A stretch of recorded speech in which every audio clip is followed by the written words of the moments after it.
The theme of the next story, The Pit and the Pendulum, is man's inhumanity to man, the ingenuity of his inhumanity, and the cunning and determination with which a condemned man will fight to prolong his life.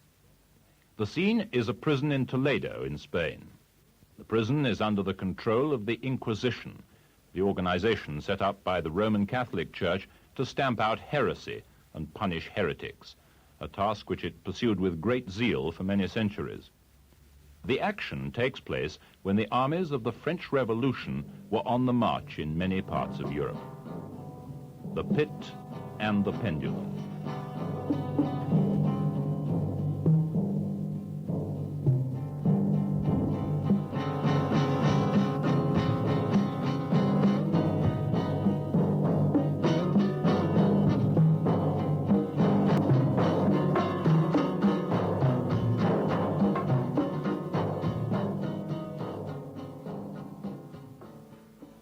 I was sick unto death with that long agony. And when they at length unbound me, and I was permitted to sit, I felt that my senses were leaving me. The sentence, the dread sentence of death, was the last of distinct accentuation which reached my ears. After that, the sound of the inquisitorial voices seemed merged in one dreamy, indeterminate hum. And then my vision fell upon the 7 tall candles upon the table. At first they wore the aspect of charity, and seemed white, slender angels who would save me. But then, all at once, there came a most deadly nausea over my spirit, and I felt every fiber in my frame thrill as if I had touched the wire of a galvanic battery, while the angel forms became meaningless specters with heads of flame, and I saw that from them there would be no help. And then there stole into my fancy, like a rich musical note, the thought of what sweet rest there must be in the grave. The thought came gently and stealthily, and it seemed long before it attained full appreciation. But just as my spirit came at length properly to feel and entertain it, the figures of the judges vanished as if magically from before me. The tall candles sank into nothingness, their flames went out utterly, the blackness of darkness supervened. All sensations appeared swallowed up in a mad rushing descent as of the soul into Hades. Then silence and stillness and night were the universe. I had swooned.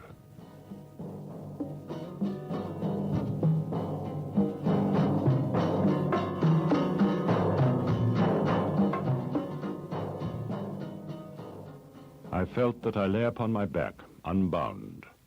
I reached out my hand, and it fell heavily upon something damp and hard. There I suffered it to remain for many minutes, while I strove to imagine where and what I could be. I longed, yet dared not, to employ my vision. I dreaded the first glance at objects around me.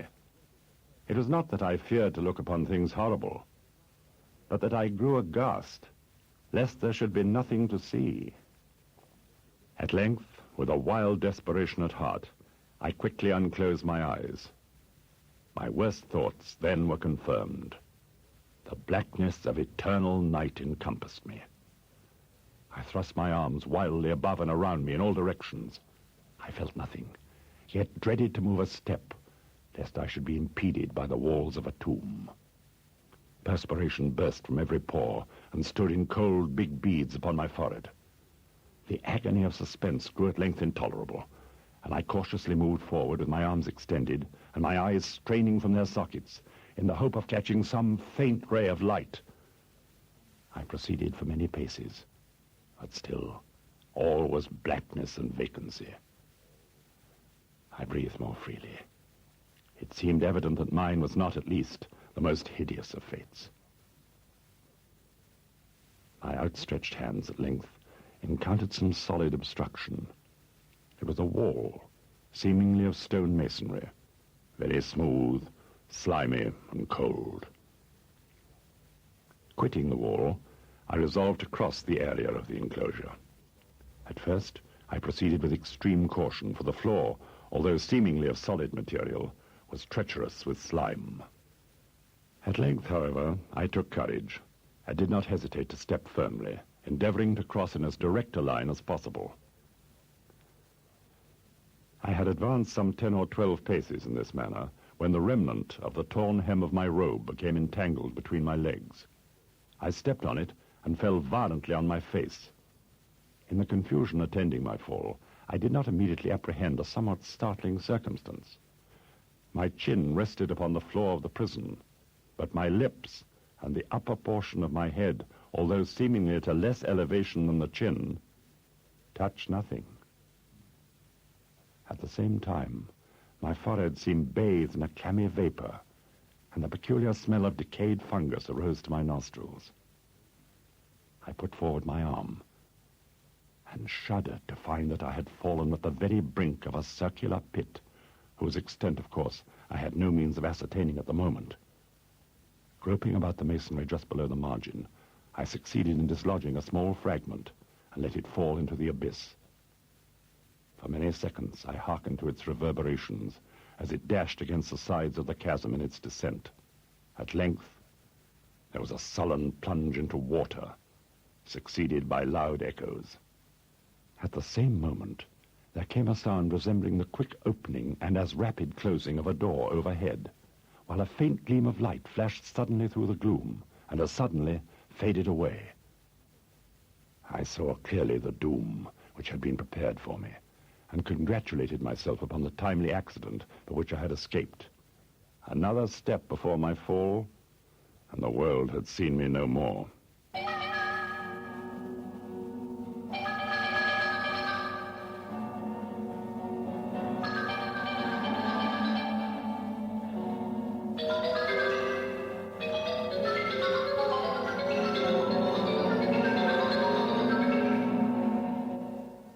Agitation of spirit kept me awake for many long hours, but at length I slumbered.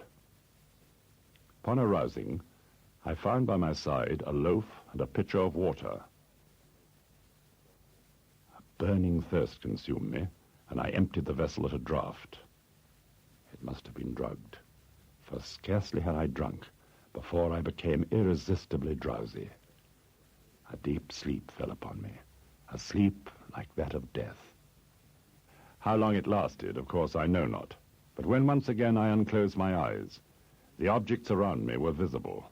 By a wild sulphurous luster, the origin of which I could not at first determine, I was enabled to see the extent and aspect of the prison. What I had taken for masonry seemed now to be iron or some other metal in huge plates. The entire surface of this metallic enclosure was rudely daubed in all the hideous and repulsive devices to which the charnel superstition of the monks had given rise. The figures of fiends in aspects of menace, with skeleton forms, and other more really fearful images, overspread and disfigured the walls. My personal condition had been greatly changed. I now lay upon my back, and at full length, on a species of low framework of wood.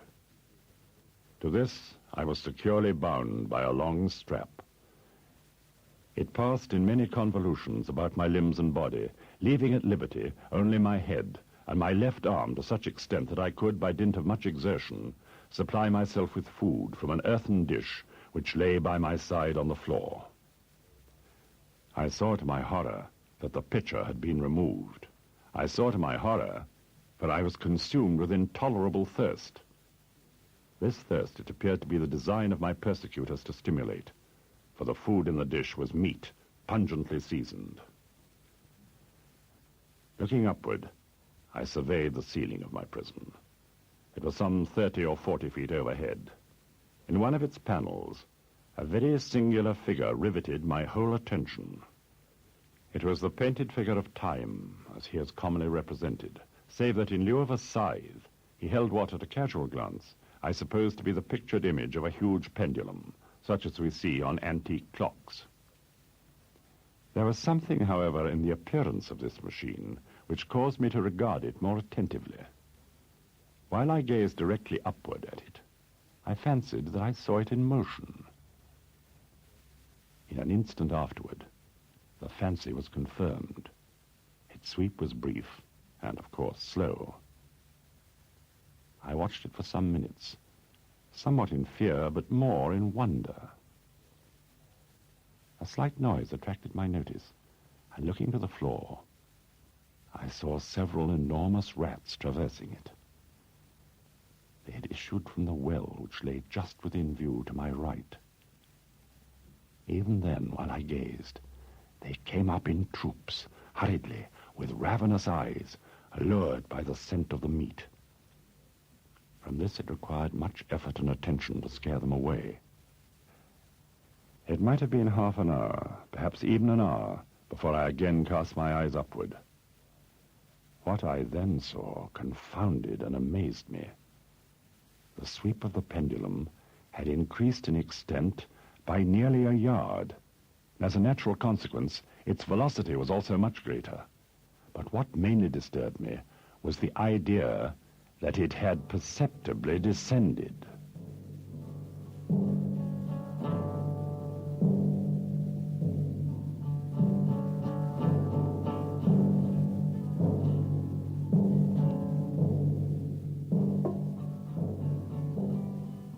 What boots it to tell of the long, long hours of horror more than mortal, during which I counted the rushing oscillations of the steel.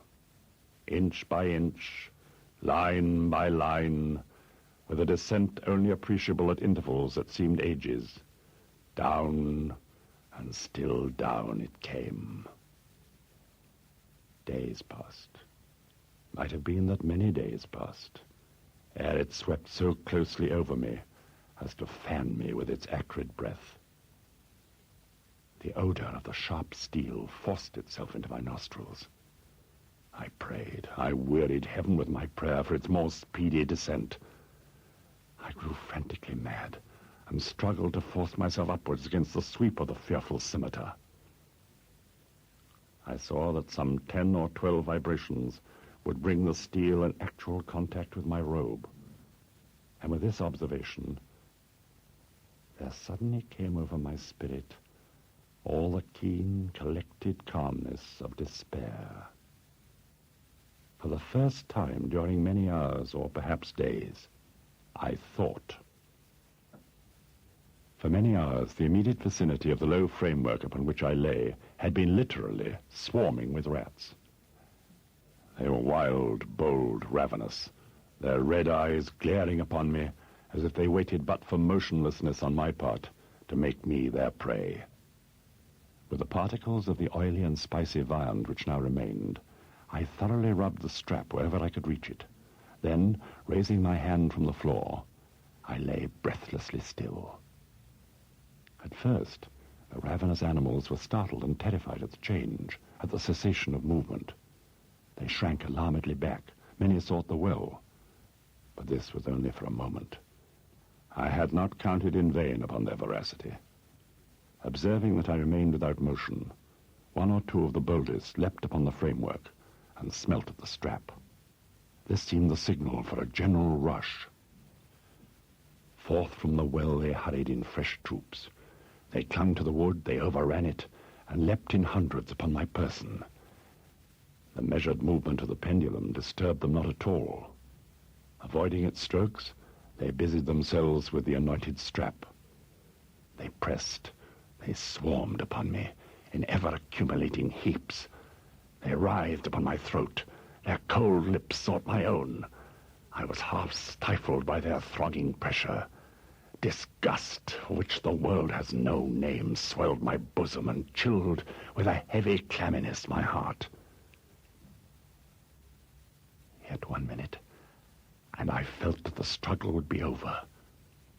Plainly, I perceived the loosening of the strap. I knew that in more than one place it must be already severed. With a more than human resolution, I lay still, I erred in my calculations, nor had I endured in vain. I at length felt that I was free. The strap hung in ribbons from my body. But the stroke of the pendulum already pressed upon my bosom. It had divided the serge of the robe.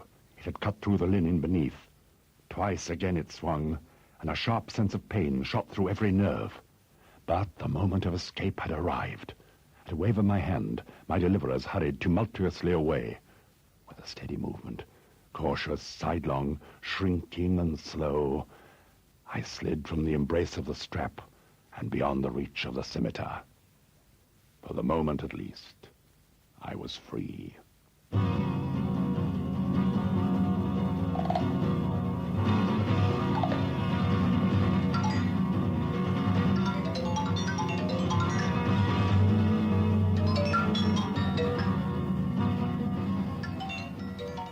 3, and in the grasp of the Inquisition.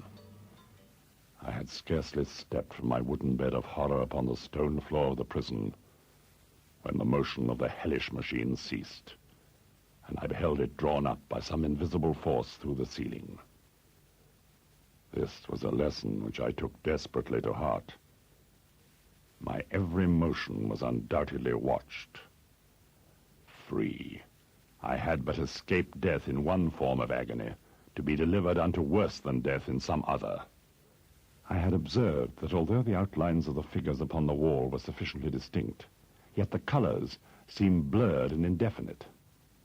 These colors had now assumed, and were momentarily assuming, a startling and most intense brilliancy. Demon eyes of a wild and ghastly vivacity glared upon me in 1,000 directions where none had been visible before, and gleamed with the lurid luster of a fire that I could not force my imagination to regard as unreal. A suffocating odor pervaded the prison. I panted.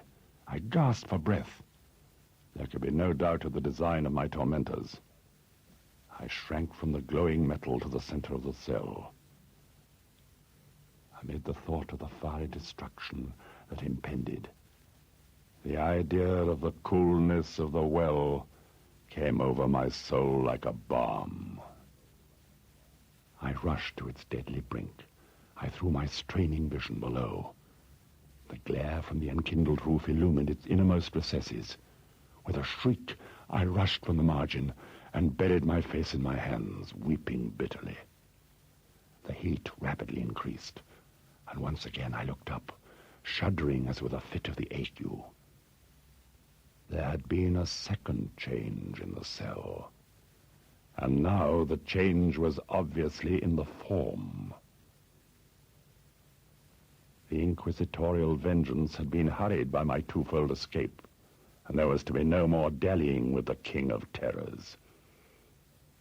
The room had been square. I saw that 2 of its iron angles were now acute, 2 consequently obtuse. The fearful difference quickly increased with a low rumbling or moaning sound. In an instant, the apartment had shifted its form into that of a lozenge. But the alteration stopped not here. I neither hoped nor desired it to stop. I could have clasped the red walls to my bosom as a garment of eternal peace. Death, I said, any death but that of the pit. Fool, might I not have known that into the pit it was the object of the burning iron to urge me? At length, for my seared and writhing body, there was no longer an inch of foothold on the firm floor of the prison. I struggled no more, but the agony of my soul found vent in one long, loud, and final scream of despair. I felt that I tottered upon the brink. I averted my eyes. There was a discordant hum of human voices. There was a loud blast as of many trumpets. There was a harsh grating as of 1,000 thunders. The fiery walls rushed back. An outstretched arm caught my own as I fell fainting into the abyss. It was that of General Lassalle. The French army had entered Toledo. The Inquisition was in the hands of its enemies.